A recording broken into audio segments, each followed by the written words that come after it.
Une méditation tirée du livre Maranatha, Le Seigneur vient d'Ellen White, 16 janvier. Le chant, c'est le monde. Allez, faites de toutes les nations des disciples, les baptisant au nom du Père, du Fils et de l'Esprit Saint.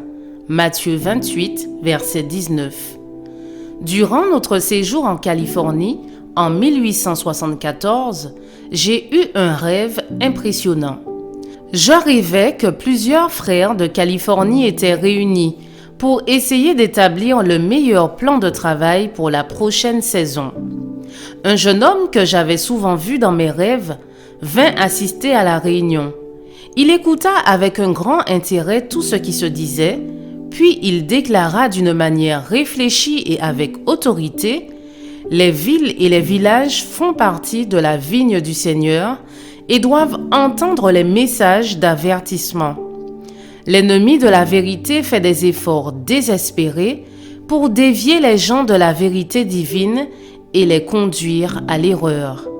Vous devez semer près de toutes les eaux.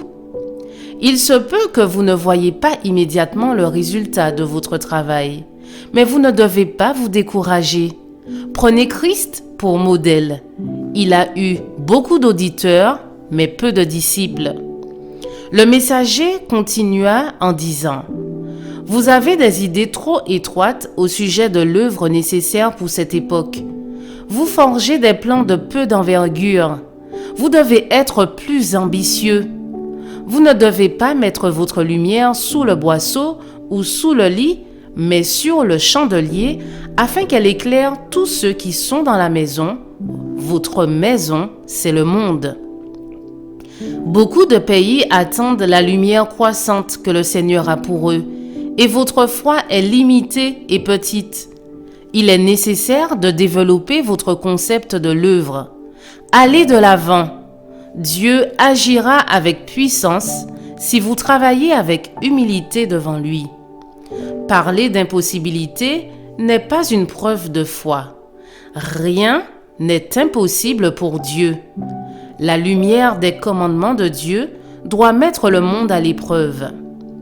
Le temps est court et tous ceux qui croient en ce message doivent ressentir l'obligation solennelle d'être des ouvriers désintéressés qui exercent leur influence avec justice et ne s'opposent jamais par leurs paroles ou leurs actes à ceux qui tentent de faire avancer la cause de Dieu.